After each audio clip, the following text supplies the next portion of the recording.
Welcome back to the Meeple Marathon and our Shame Week final report.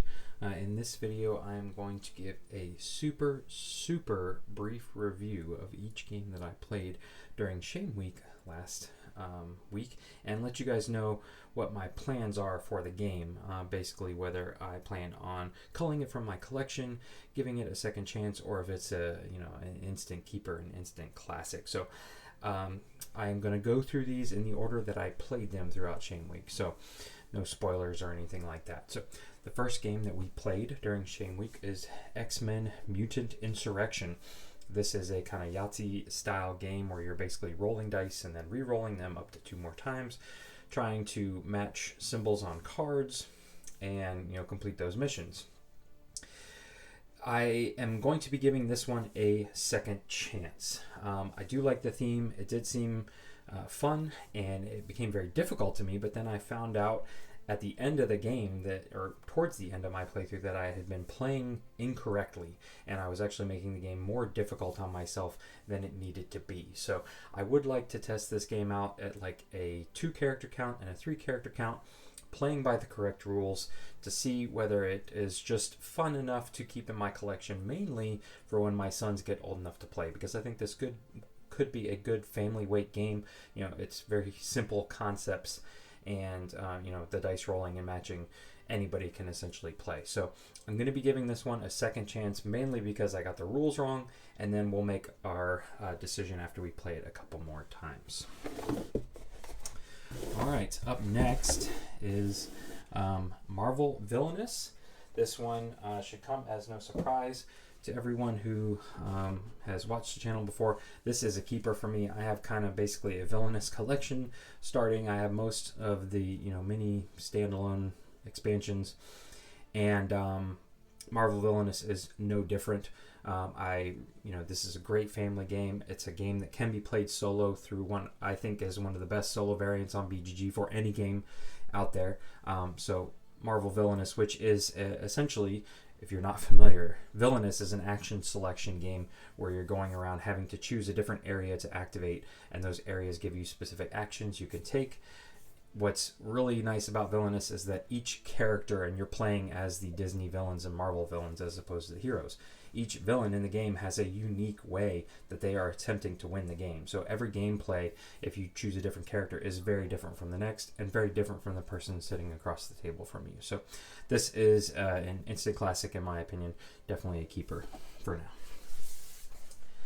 now. Alright, obviously I did not stack these correctly, but up next in our list was Pandemic Hot Zone North America.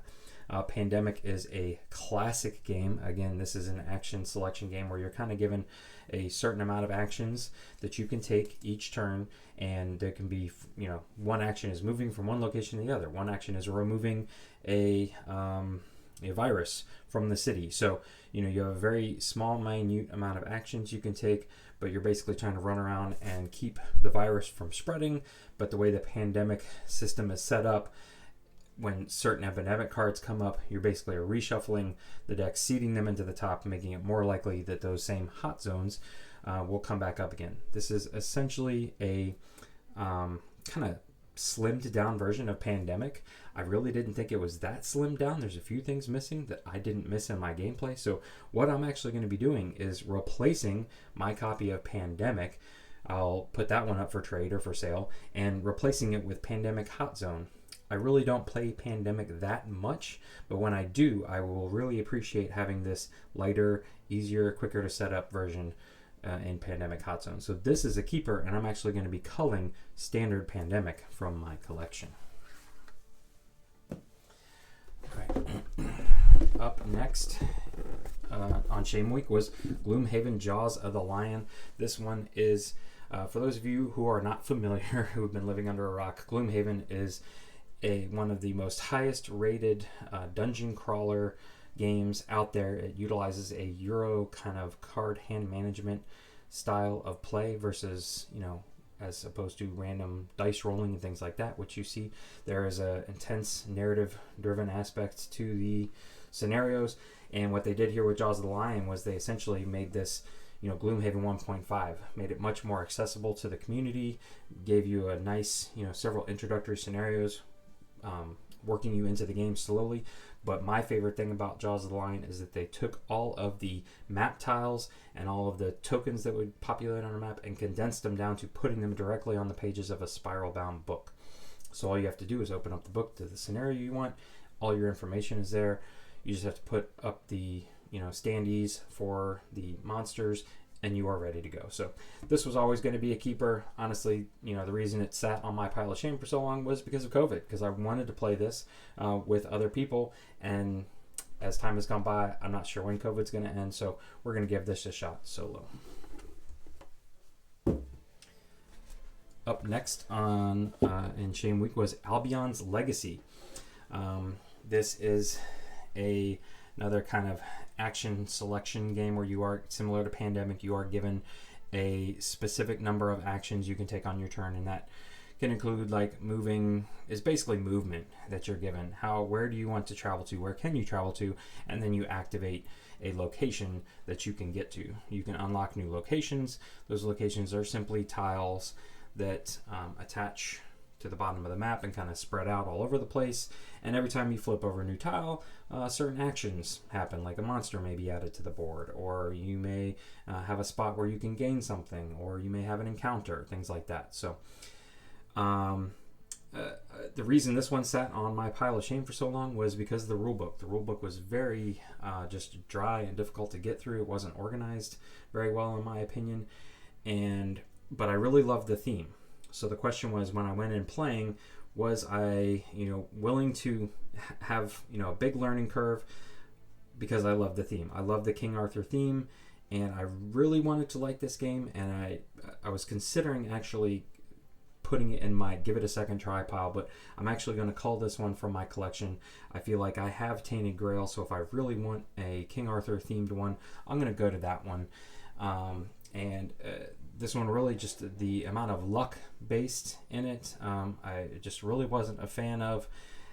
Setup was more arduous than I felt like it should have been for a game this size, and then it became this huge table hog as the map just kind of spreads out around all over the place. So for some people, I know is a big winner. I know Colin from One Stop Co-op Shop really likes this game, and if you are looking for something a little simpler than Tainted Grail, but with the King Arthur theme, then this may be a excellent choice for you.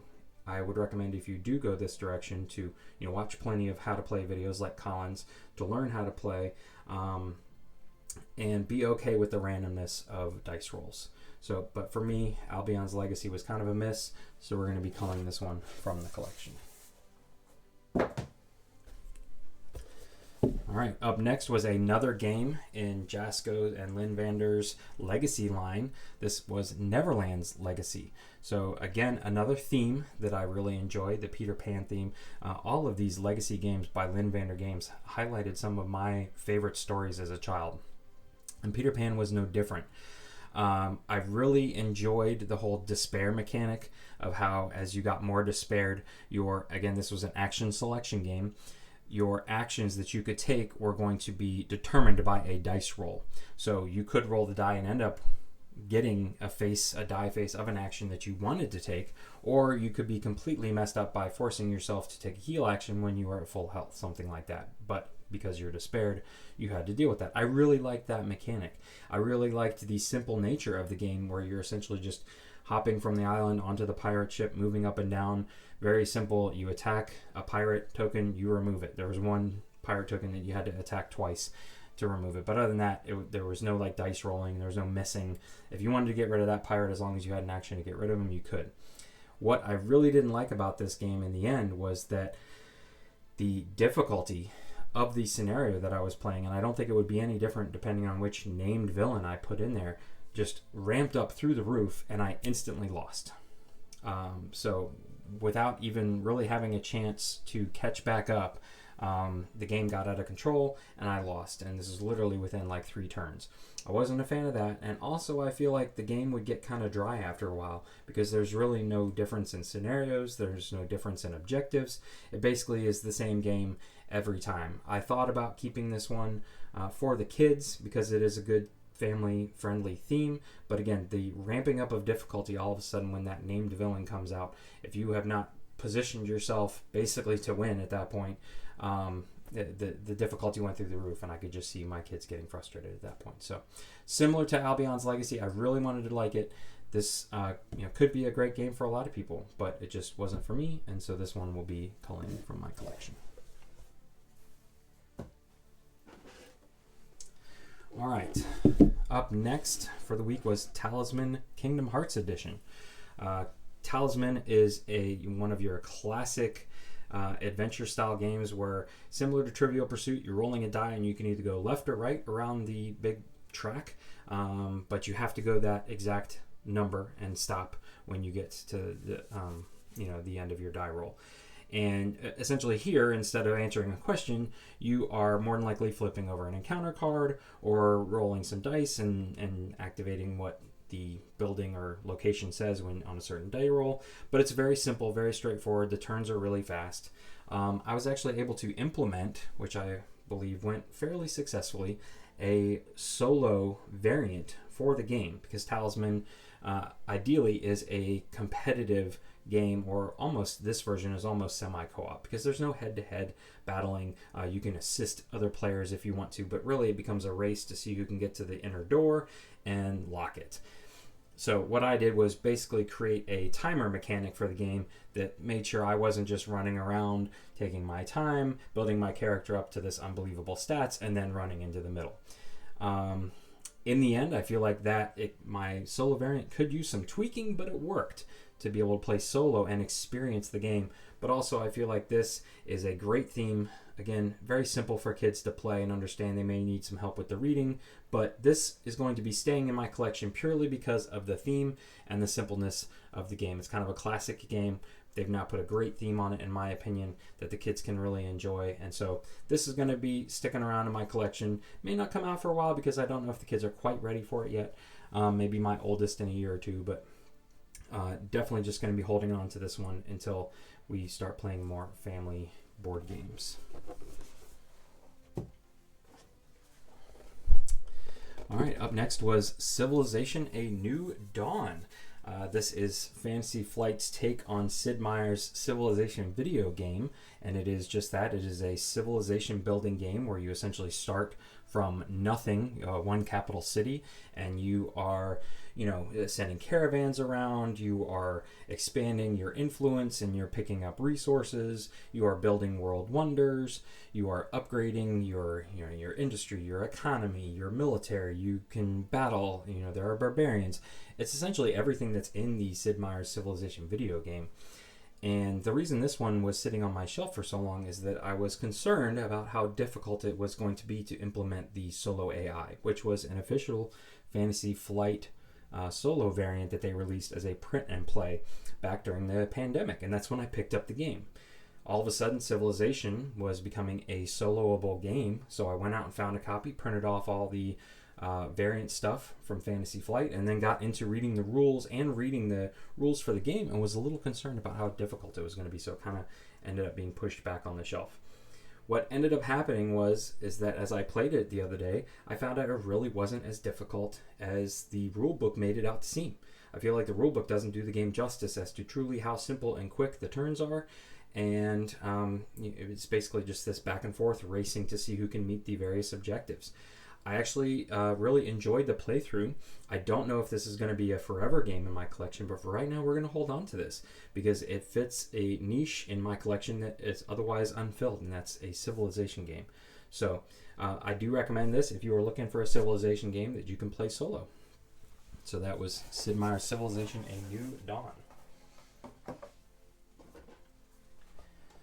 Up next on the list was First Martians, another game that had been sitting on my pile of shame due to the rulebook and the complexity of the game. This one is famous for having a not very well designed rulebook. Everybody points to, and I believe it's even in the box. Actually, I think it's on the interior box when you pull off the lid, which I'm just showing you lids at this point. Was very tough to get through the rule book. I had read through it several times before and then put the game back. I spent most of the day of my Shame Week day figuring out, making sure I could play the game, and then I still wasn't sure if I was playing it correctly at the end of the day. This is essentially Robinson Crusoe with a space theme added to it, and it's kind of the reverse. In this game, you start with everything, and everything starts breaking down. You still need to meet those various objectives, whereas Robinson Crusoe, you start with nothing and need to build up to your objectives. This one is app-driven, which I really appreciated because of the kind of encounter cards, keeping those a secret, not knowing what the penalties are if you ignore them. But at the end of the day, there was a huge amount of setup for this game. There, again, was just some coding errors that you can tell have not been fixed in the app. And from what I understand, Portal Games has basically washed their hands of this game. And, it just, at the end of the day, I was like, if I want to play an experience like this, I'm going to go play Robinson Crusoe, which I really enjoy and have a lot of content for. I'm probably not going to come back to First Martian, so I am going to be culling this from my collection. I almost considered holding on to it and tucking it in a closet somewhere to see if it became like this rare find collector's edition someday. Since Portal's basically washed their hands of it, they're probably not going to be producing more copies, but you can still readily find this available on Amazon and at game store websites like Miniature Market and Cool Stiffing. So we're going to go ahead and call this from our collection, free up some space on our shelves. That was First Martians Adventures on the Red Planet. All right, up next was Aeons End Outcasts. This is a deck building game where the biggest features of the game are the fact that you don't shuffle your deck. So how you discard your cards and when you purchase cards from the market can have a huge influence on when they come back up. You can kind of create your combos and almost keep them there. But they also have the kind of turn order variability mechanic where you're basically shuffling up a bunch of cards, flipping over a card to determine who is going next, whether you or the nemesis, and it's random each time. This is a classic deck builder. This is, for some people, this is their top 1, 2, or 3 deck builders. I really enjoy it. It's not my, I would say it's in my top 10 deck builders, maybe even my top 5, but it's not one that I feel like I have to have the entire Aeons End collection. So what's going to happen with this one is that I plan on playing through the campaign, so playing basically through all the scenarios, experiencing all the cards, but then I'm probably going to be done with it, which is what I did with A New Age. And I have not missed A New Age. I kickstarted that one, had all the content for it, played through all the content, but then I was like, okay, I'm done. I'm ready to move on. And Outcasts was starting to come out, so I was like, all right, I'm going to sell A New Age. I picked up Outcasts, and really Outcasts just sat there because I kept coming up with other stuff that I felt like I would rather play. So until Shame Week came around, I really wasn't ready to crack this baby open. And so I feel like once I play through it all, I'm not going to miss it once I sell it. But for now, it's a keeper. Just know that, in my opinion, once you've kind of played through each scenario once, you're kind of done. So that was Aeons End Outcasts.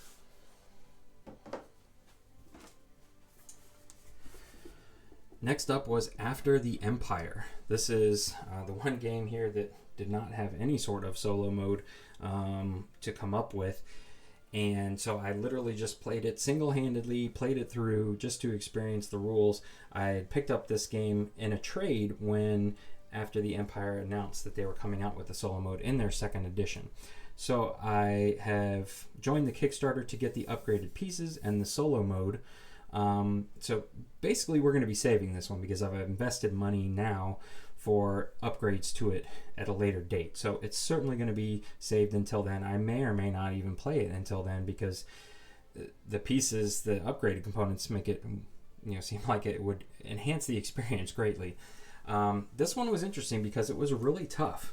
Now, obviously, I may have been playing some rules incorrectly, who knows, and it may be an entirely different experience playing against someone, but really, I think that would only make it harder because there's really no head-to-head option, and the game doesn't slow down when you're playing with other players. You still are both dealing with the same incoming hordes, but each individually on your own. So, I got sacked several times, even, did not win, in my opinion, had a poor game, even with the fact that I was able to put my pawn on any worker placement space I so choose. I basically got to take the exact number of actions I wanted to each round and still ended up losing. So this one is an enigma for me. It's probably going to sit around. Obviously, I'm going to keep it until the upgraded components come in, but then I will give it a shot. I'll try and give it a shot with multiplayer, but also that solo mode. I think the solo mode is going to be the ticket as to whether I keep this game or not. If solo mode becomes a really interesting mode to play, then we'll keep it. If not, then I've got an upgraded copy that I can easily sell on the second market. So for now, after the Empire, we are going to keep.